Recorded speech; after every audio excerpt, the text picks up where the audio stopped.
Imagine spending 3 months of your life in just absolute agony. Right, the training camps. Yeah, exactly. Yep. You're waking up in the dark, running miles in the freezing rain, sparring with these absolute monsters. Meticulously visualizing every single sequence. You've mapped out the perfect game plan.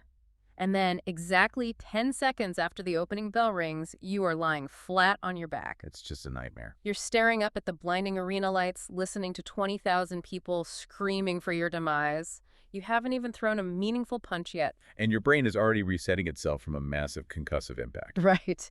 Well, welcome to the deep dive. Today we are looking at the raw, unfiltered limits of the human body and mind inside a boxing ring. We're focusing on a clash that fans are already, carving into the Mount Rushmore of legendary British wars. It really is an incredible psychological case study.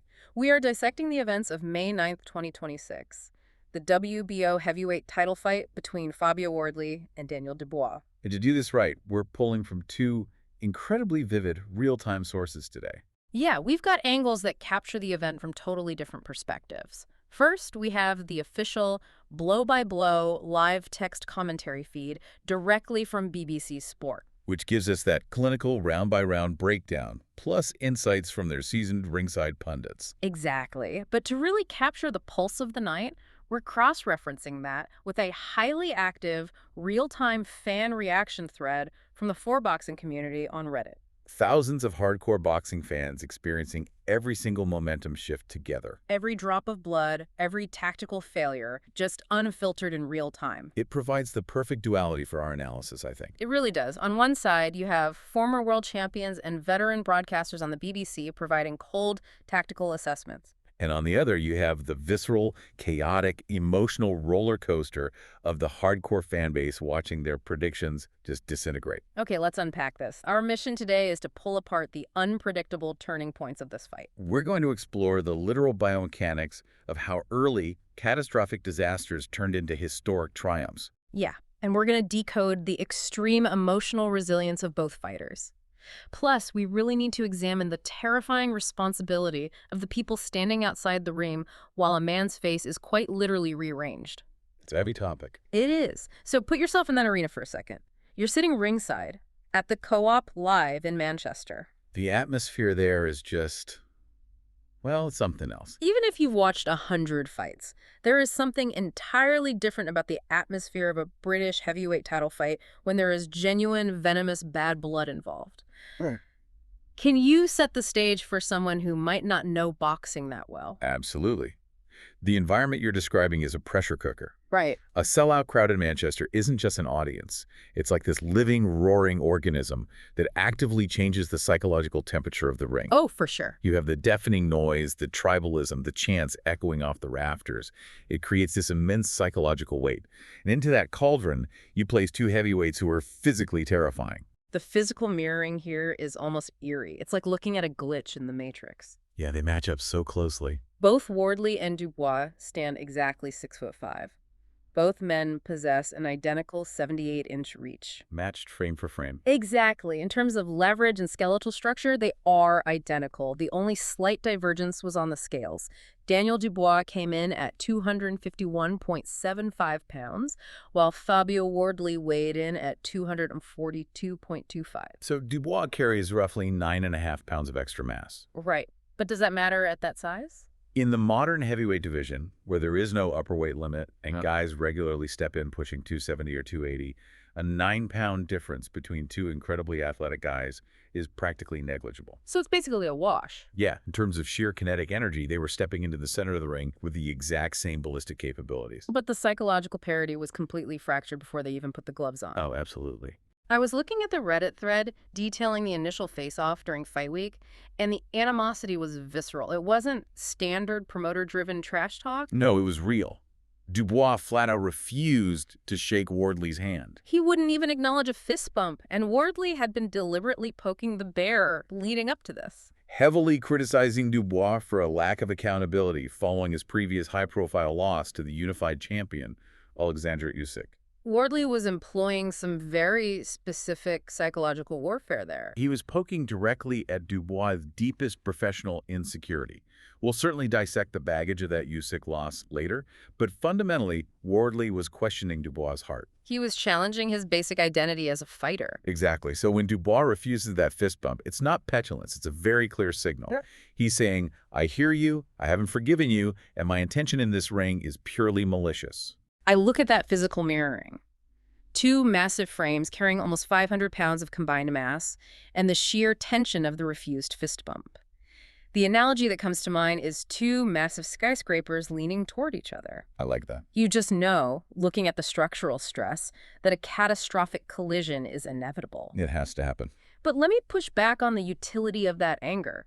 To me, that level of genuine animosity usually makes a fighter reckless, right? Often, yes. Like, they abandon the game plan just to hunt for a knockout because they want to inflict pain, rather than actually win a boxing match. Does holding on to that grudge actually translate to a tactical advantage?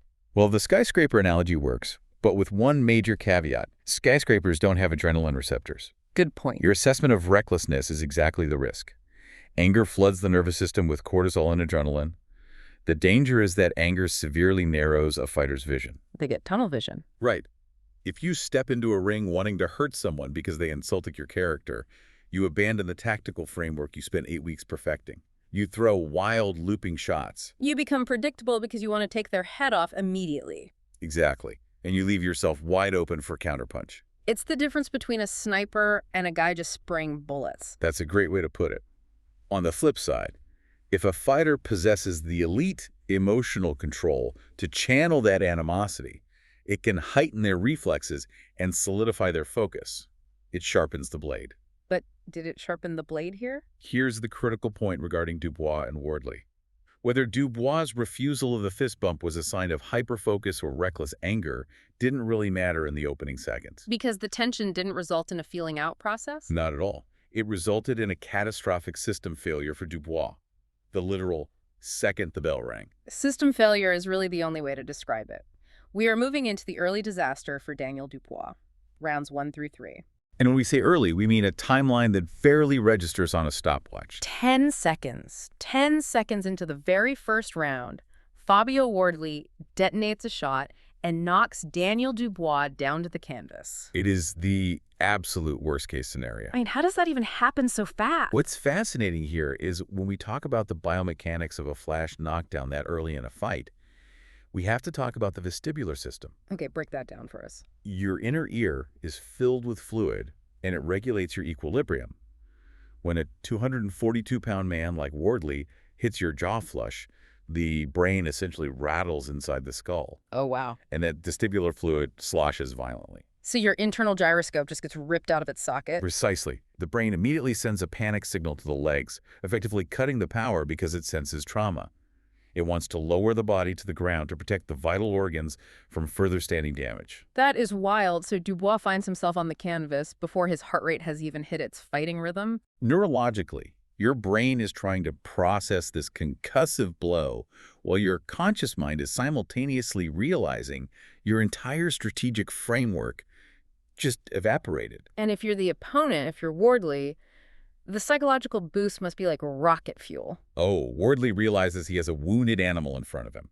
But the crisis for Dubois deepens exponentially because he manages to scramble to his feet and survive the final 2 minutes and 50 seconds of that first round, right? He does, but then in round 3, Wardley drops him again. Twice. Twice in the first 9 minutes of a heavyweight world title fight, the heavier man, the man who refused the fist bump, is staring at the ceiling. It's unbelievable. The Reddit thread was completely losing its collective mind at this point. The shock was palpable in real time.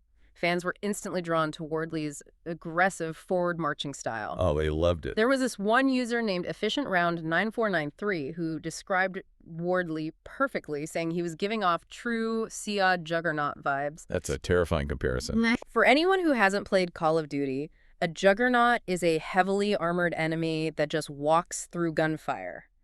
They don't flinch, they don't retreat, they just march forward and destroy whatever is in front of them. And that is exactly what Wardley looked like. He looked totally invincible. Yeah. And that's exactly the rhythm Wardley had established. He thought he had the fight won. He's dropped his bitter rival twice.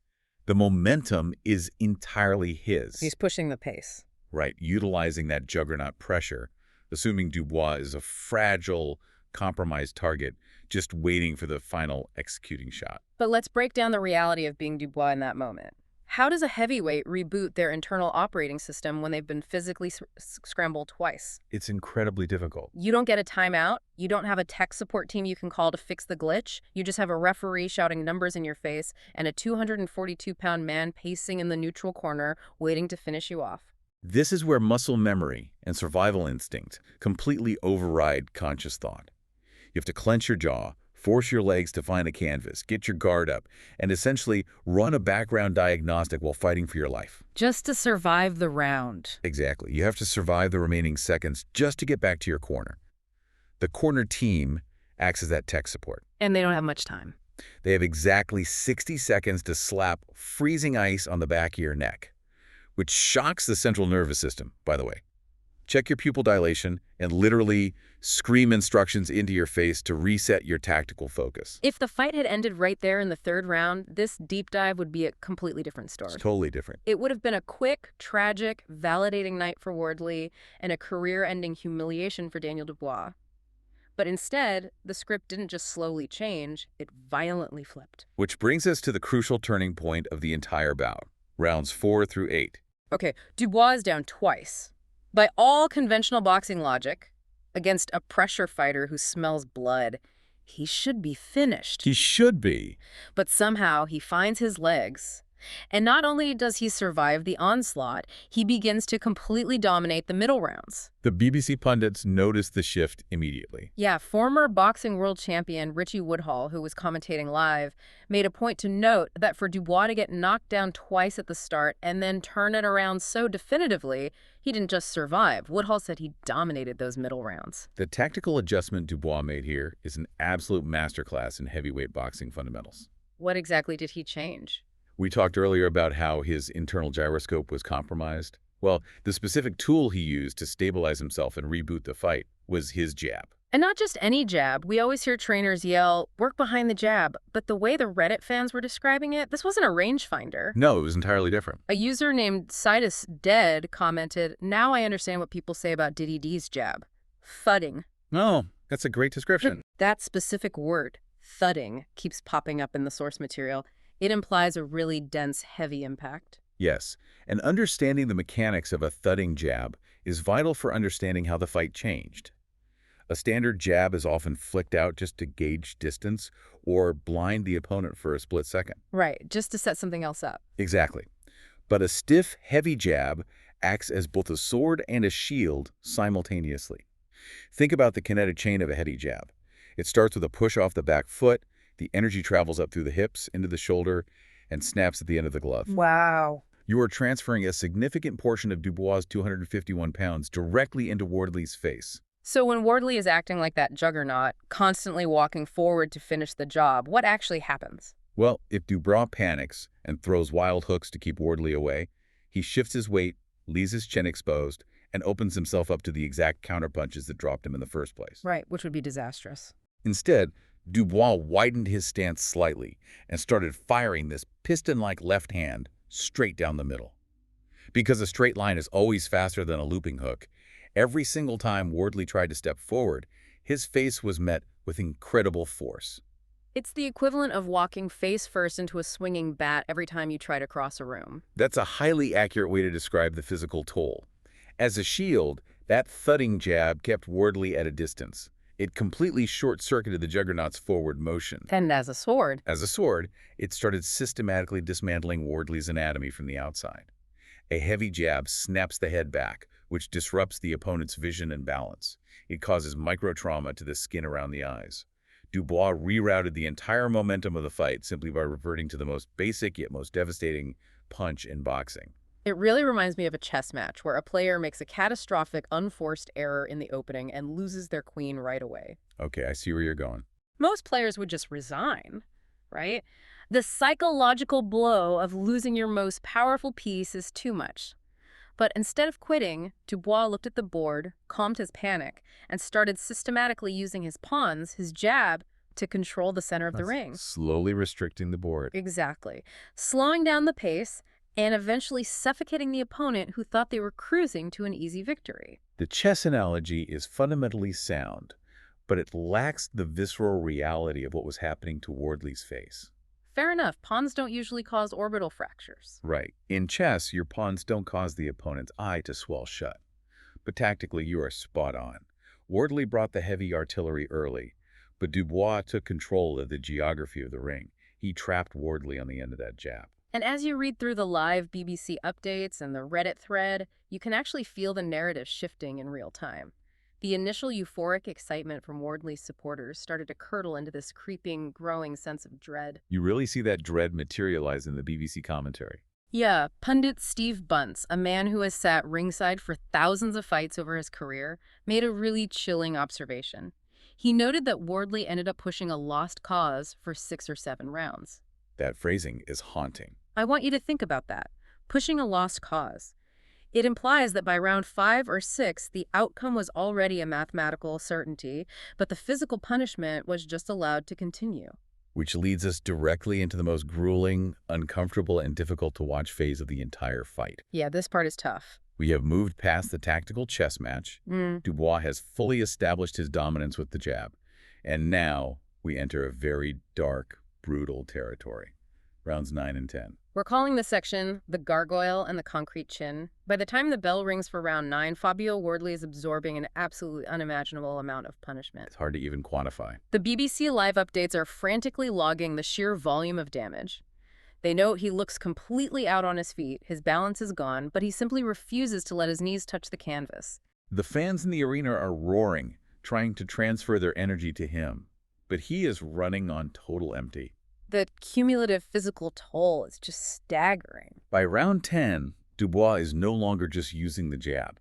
He is landing massive, flush left and right hands. These aren't glancing blows either. No, these aren't glancing blows off the shoulder. They are direct impacts from a heavyweight world champion landing perfectly on a stationary target.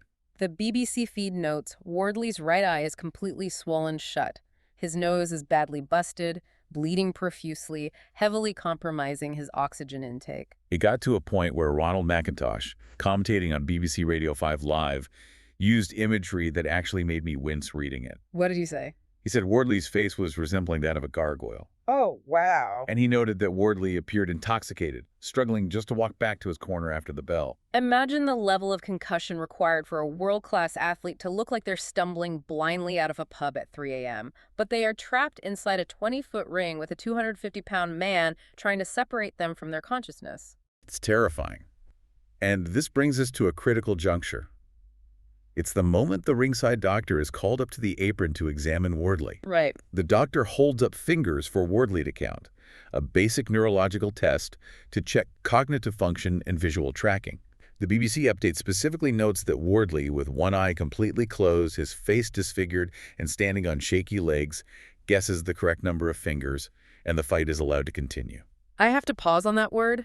He guesses it. The BBC explicitly used the word guesses. Yes. That's the reported. That is just insane to me. And this raises an important question, right? It opens up the darkest ethical dilemma in combat sports.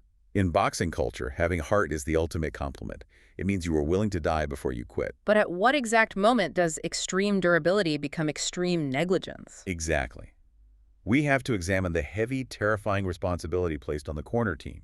The trainer, who has known this fighter for years, who loves them, versus the independent ringside doctor. When a fighter's face is literally described as a gargoyle by veteran commentators, and they are struggling to walk, but their spirit absolutely refuses to let them quit, who is supposed to save them from their own bravery? The fans were practically screaming this into the void on Reddit. The empathy and the horror were just spilling over in the comments. Yeah, a user named VW1984 said, "The fight should have been stopped 4 rounds ago, and I couldn't bear to watch it past round 7. People were genuinely distressed watching it. Another user, Scouse Werewolf, called it one of the best fights they'd seen in a long time, but added, "Gutted for Wardley, but he needed that fight stopping."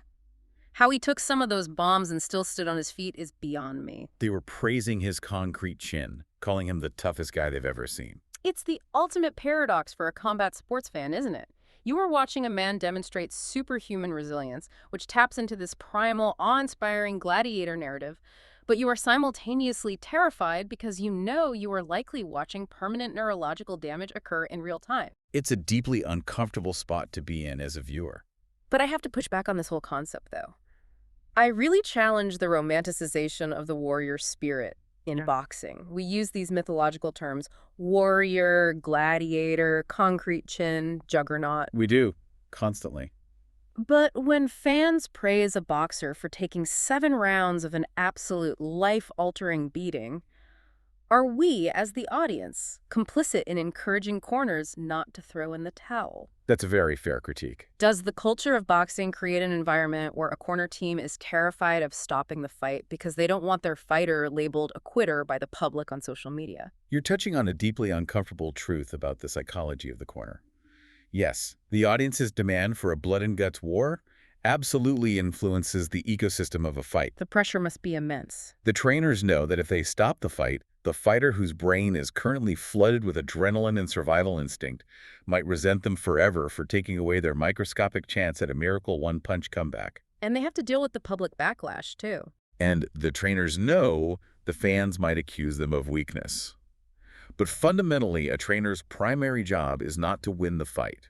It is to ensure their fighter can walk home to their family. Right. Steve Bunce on the BBC feed noted during round 10, his corner needs to do something now. If not them, then the doctors. Wow. When the most seasoned experts in the building are actively begging for a stoppage, and it doesn't happen, it highlights a terrifying flaw in the safety net of the sport. The liability gets passed around like a hot potato between the referee, the doctor, and the corner. It's horrifying. User Brad Valoria summed it up on Reddit with incredible sadness. They wrote, "Someone really should have saved him from himself." Because Wardley's internal mechanism for surrender was completely broken. He was never going to quit. Never. But the inevitable finally arrived, bringing an abrupt end to the brutal spectacle. This takes us to the climax and the immediate aftermath.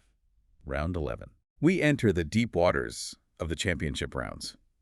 Round 11 begins, and the accumulative damage on Wardley has compounded to a point where one final, clean shot is all it takes to short-circuit the system. The BBC feed goes to breaking news text, and the new, Daniel Dubois is a 2-time world champion. Dubois flies in with a straight right hand right at the start of the 11th round, and the referee finally mercifully jumps in to stop the fight. It's over. Daniel Dubois wins by stoppage. And immediately, the emotional whiplash of the stoppage takes over the arena. We spent the first segment of this deep dive talking about the animosity, the refused fist bump, the psychological warfare, the bad blood. All of that just disappears. The literal second the referee waves his arms to end the bout, that animosity vanishes into thin air. The BBC immediately reports that both men embraced in the ring. Here's where it gets really interesting for me. It is the beautiful, baffling contradiction of boxing. You have 2 massive men trying to physically dismantle each other, trying to shut off each other's consciousness for nearly an hour. Delivering incredible amounts of trauma. They are inflicting life-altering violence. And the absolute instant it is over, they share this incredibly tender, respectful embrace. You don't see that in tennis. You don't see that in basketball. Because in combat sports, by sharing that extreme, isolated suffering, they have entered a fraternity that no one outside of those ropes can ever truly understand. It's a bond forged in blood. They have tested the absolute depths of each other's souls. Wardley was gutted by the loss, obviously, but he knew he gave every ounce of his physical being. And Dubois knew that Wardley pushed him to the absolute brink of failure. The mutual respect is forged in the fire of that shared trauma. Exactly. But what really stood out to observers was the stark visual contrast between the 2 men during that embrace. Oh, the Reddit thread was losing its mind over the visuals. User The Max Method pointed out Dubois barely looks damaged. Wardley looks like he ran into a sledgehammer. The imagery is brutal. And Bamutha Magic noted the wild irony of the whole sequence. They said, after seeing Wardley's face and the result, people wouldn't believe Dubois went down twice and Wardley didn't at all. It's true. If you tuned in at minute 55 of the broadcast and just looked at their faces during the decision, you would assume Dubois pitched a 12-round shutout. Dubois' face was relatively clean, unmarked, while Wardley's face was completely unrecognizable as human. That visual disparity speaks directly to the types of punches they absorbed. Dubois took concussive, flash knockdown power very early in the fight. Right, the inner ear stuff we talked about. Exactly. A shot to the jaw that scrambles the vestibular system and drops you doesn't necessarily break facial bones or cause massive lacerations. It's an internal disruption. Whereas Wardley, on the other hand, took hundreds of those thudding accumulative jabs and straight crosses over 40 minutes. That type of sustained, repetitive impact systematically breaks down soft tissue, shatters cartilage, and swells the orbital bone. It's just a different kind of damage entirely. But beyond the sheer physical aftermath, we have to recognize that this victory wasn't just about winning a WBO belt for Daniel Dubois. It was the culmination of a massive, career-defining redemption arc.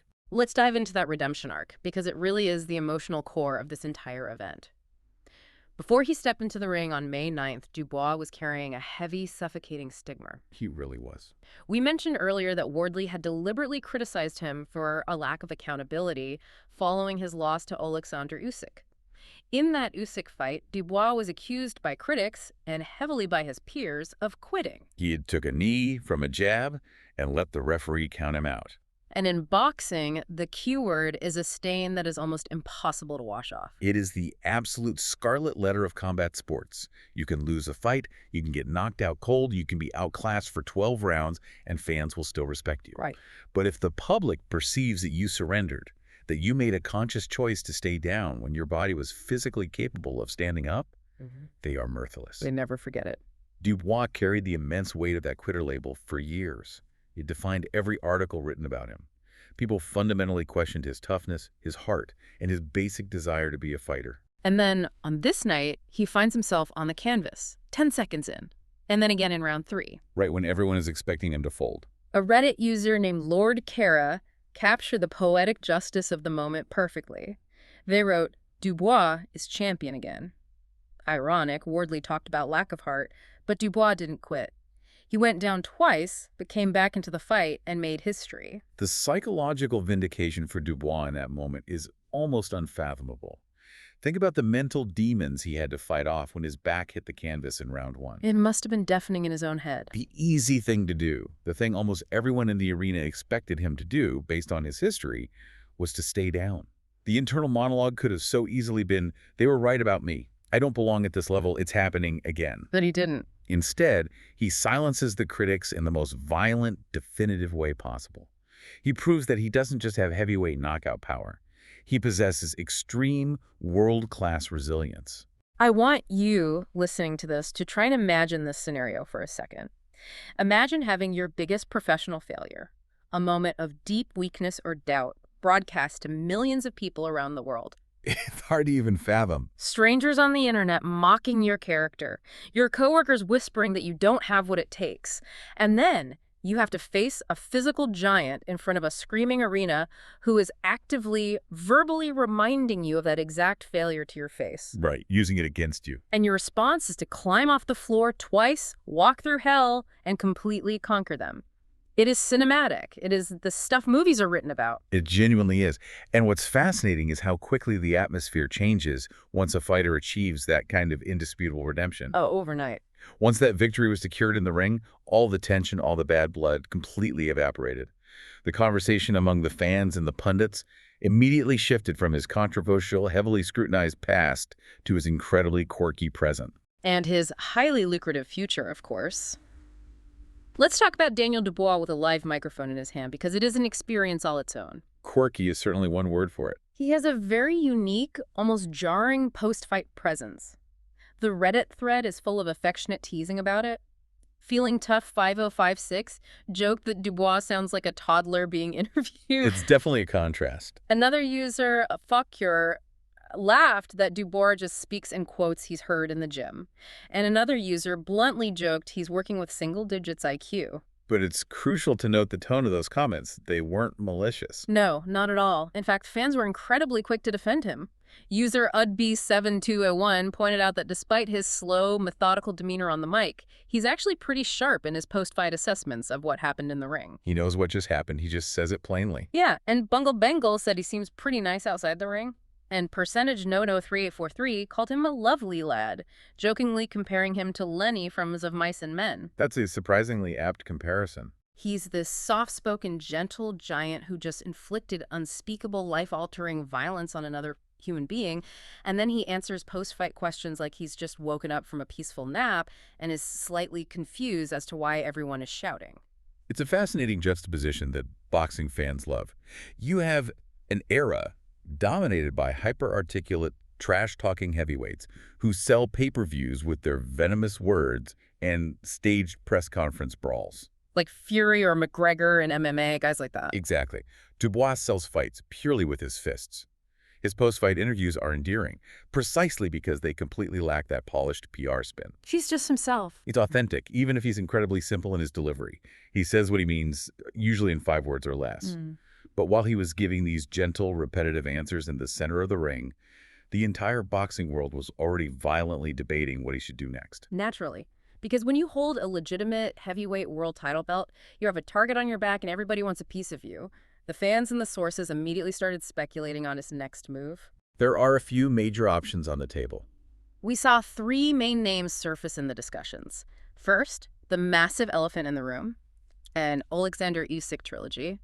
The biggest money fight. Second, the young, terrifying rising star Moses Itoma, who Dubois actually specifically name-dropped in a recent interview as being part of his top 5 targets.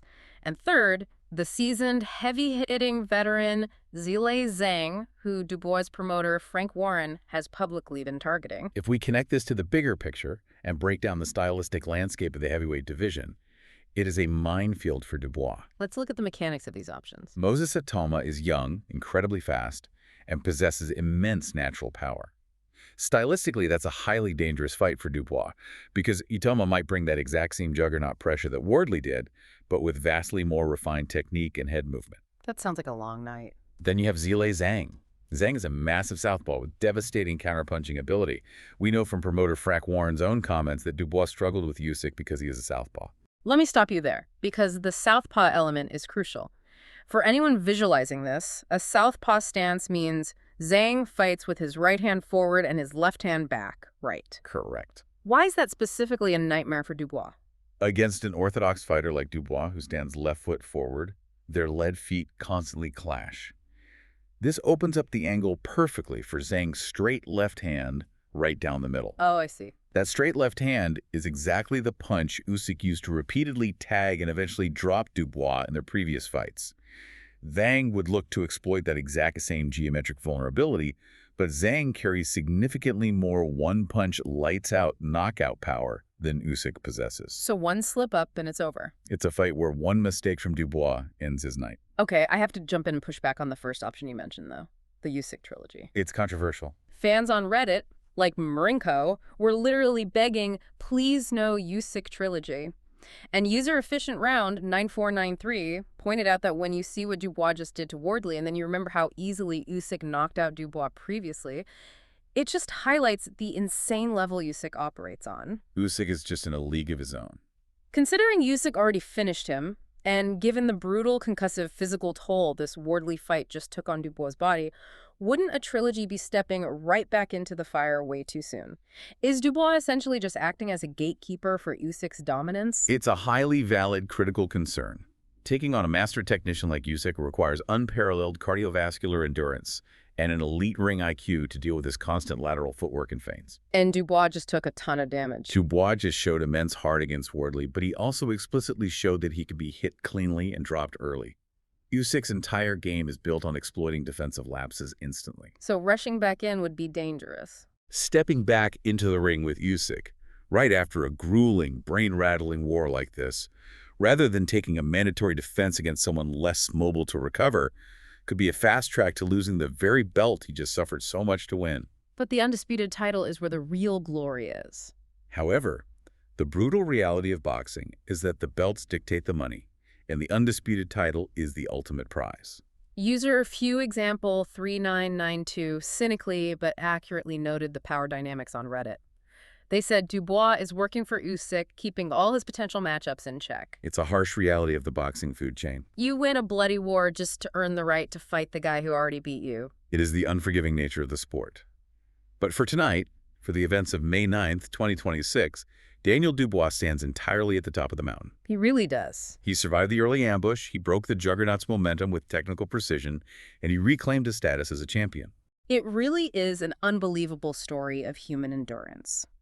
To briefly recap the monumental journey we just took, we started with a tense pre-fight snub that promised pure violence. A literal refusal to touch gloves. We witnessed a shocking 10-second knockdown that scrambled the equilibrium and nearly ended the story before it even began. We navigated through a gritty, gargoyle-faced war of attrition where the mechanics of a thudding jab turned the tide of a lost cause. And finally, we saw Dubois achieve that ultimate redemption. Washing away the quitter stigma to be crowned a two-time heavyweight world champion, sharing an embrace of pure respect with the man he just went to war with. It's a testament to exactly what the human body and mind can endure and overcome when pushed to the absolute brink. I want you to think about that endurance in the context of your own life. Obviously, you probably aren't stepping into a ring to fight a 242-pound man in Manchester anytime soon. I would hope not. But how do you handle those early, shocking setbacks? When your game plan goes up in smoke in the first 10 seconds of a major project or a relationship or a career move, do you stay down on the canvas? That's the real question. Or do you find your footing, force your brain to override the panic, establish your own metaphorical thudding jab, and systematically regain control of the situation? Dubois showed us that surviving the initial disaster is the critical first step to a historic victory.